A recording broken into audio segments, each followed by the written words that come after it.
Hi குட்டீஸ், எல்லோரும் எப்படி இருக்கீங்க? நல்லா இருக்கீங்களா?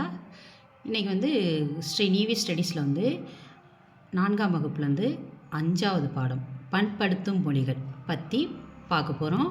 பார்க்கலாமா குட்டீஸ்? படிக்கலாமா? பாடத்தை கவனிங்க. அமுதவாணன் தன் தாத்தாவுடன் வாரசந்தைக்கு சென்றான். செல்லும் வழியில் நாய்கள் குரைத்து சண்டையிட்டு கொண்டிருந்தன. அதாவது அமுதவாணன் சந்தைக்கு கிளம்பி போயிட்டுருக்கான் அவங்க தாத்தா கூட. அப்போ போகிற பாதையில் நாய்கள் பூரா சண்டையிட்டு இருந்திருக்கு. அதை பார்த்த அமுதவாணன் நாய்களை விரட்ட கல்லை தேடினான். அமுதவாணன் என்ன பண்ணான்?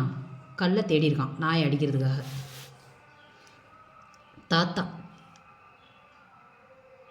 தாத்தா என்ன சொல்லியிருக்கான்னா, அமுதவானா என்ன தேடுகிறாய் அப்படின்னு தாத்தா கேட்டிருக்காரு. உடனே அமுதவாணன் சொல்லியிருக்கான், நாயை கண்டால் கல்லை காணோம் என்பதற்கேற்ப இந்த நாய்களை விரட்ட கல் கிடைக்கவில்லை தாத்தா அப்படின்னு சொல்லியிருக்கான். நாயை கண்டால் கல்லை காணும் அப்படின்னு என்பதற்கேற்ப, அதாவது கல்லை கண்டா நாயை கண்டா, நாயை கண்டா கல்லை காணும் நம்ம கிராமத்துங்களில் பழமொழிகள் சொல்லுவாங்க. அந்த மாதிரி அவன் சொல்லியிருக்கான். அதற்கு தாத்தா என்ன சொல்லியிருக்காருன்னா, அந்த பழமொழிக்கு பொருள் வேறு அமுதவானா, கல்லால் செதுக்கிய சிலைதானே கோவில்களில் இருக்கிறது. அந்த சிலைகளை கல்லாக பார்த்தால் இறைவன் என்ற நாயகன் தெரிய மாட்டார். சிலையை நாயகனாக பார்த்தால் கல் தெரியாது. இதுதான் இந்த பழமொழியின் பொருள் அப்படின்னு தாத்தா சொல்லியிருக்கார். அதாவது கோயிலில் இருக்கிற சிலையை நாயகனாக பார்த்தால் அது கல் மாதிரி தெரியாது. அதை கல்லாக நம்ம பார்த்தோம்னா அது நாயகனாக தெரியாது.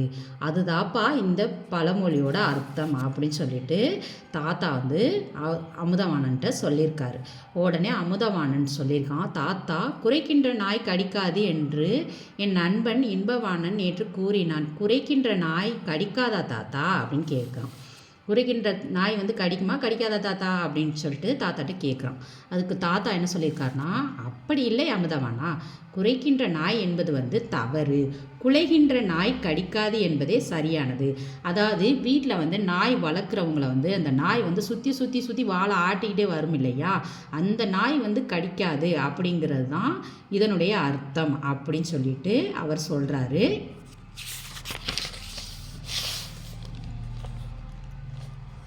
இருவரும் சந்தைக்குள் நுழைந்தனர். நுழைவாயில் யானை ஒன்று ஆசி வழங்கி கொண்டிருந்தது. அதை பார்த்ததும்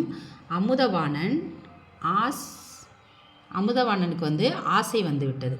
அதாவது யானைக்கிட்ட ஆசீர்வாதம் வாங்கணும் அப்படின்னு சொல்லிட்டு அமுதவாணன் தாத்தாட்ட சொல்லியிருக்கான். அமுதவாணன், தாத்தா, நானும் இந்த யானையுடன் ஆசி பெற்றுக்கொள்கிறேன் அப்படி சொல்கிறான். உடனே தாத்தா என்ன சொல்கிறாரு, பெற்றுக்கொள், இதோ 10 ரூபாய் இந்தா அப்படின்னு சொல்லிட்டு யானைகிட்ட கொடு அப்படின்னு சொல்லியிருக்காப்புல.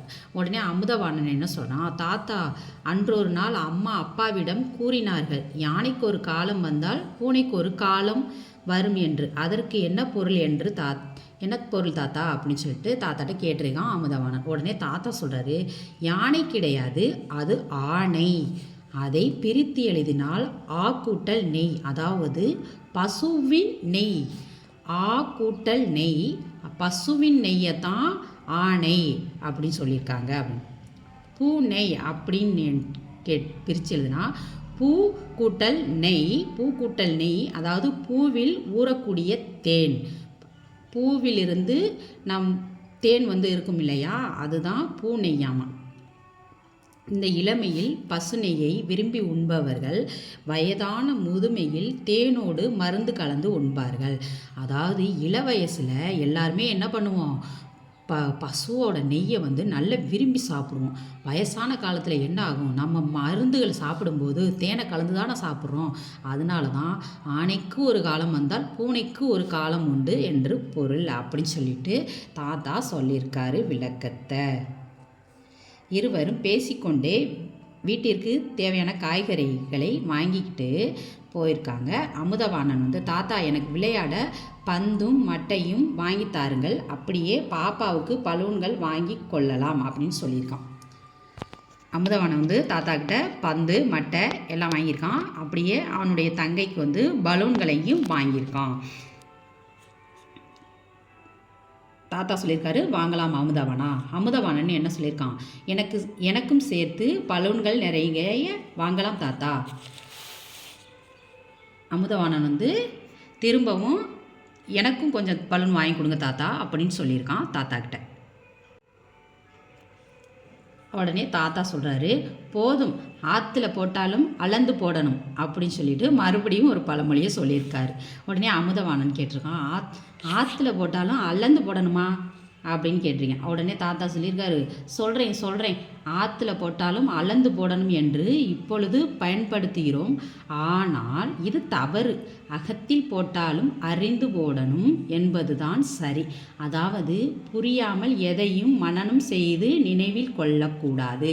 அதாவது நம்ம படிக்கிற படிப்பை வந்து புரிஞ்சு படிக்கணும். அதாவது புரியாமல் ஏதோ ஒரு மனப்பாடம் பண்ணுவோம் அப்படி சொல்லிட்டு பண்ணக்கூடாது அப்படின்னு சொல்லிட்டு அவர் சொல்லியிருக்காரு. அதற்கு தான் பழமொழி வந்து ஆற்றுல போட்டாலும் அளந்து போடணும் அப்படின்னு சொல்லியிருக்காரு. கற்கும் போதே தெளிவாக புரிந்து பிறகு நினைவில் வைத்து கொள்ள வேண்டும். ஓகேவா குட்டீஸ்? பேசிக்கொண்டே இருவரும் வீட்டை அடைந்தனர். அமுதவாணன், உங்களுடன் சென்று வந்தது மிகவும் மகிழ்ச்சி தாத்தா அப்படின்னு சொல்லிட்டு 2 பேருமே விடை பெற்று கொண்டார்கள். 2 பேருமே வீட்டுக்கு சென்றுட்டாங்க. அவ்வளோதான் குட்டீஸ். பண்படுத்தும் பழமொழிகள் பற்றின பாடங்களை நம்ம இந்த வீடியோவில் பார்த்தோம். அடுத்த வீடியோவில் வந்து பண்படுத்தும் பழமொழிகளுடைய வினா விடைகள், கேள்வி பதில்கள், மற்ற எல்லா இதுகளையும் நம்ம அடுத்த வீடியோவில் பார்ப்போம் குட்டீஸ். இந்த வீடியோ உங்களுக்கு பிடிச்சிருந்தால் லைக் பண்ணுங்கள், ஷேர் பண்ணுங்கள், சப்ஸ்கிரைப் பண்ணுங்கள். பாய் குட்டீஸ்.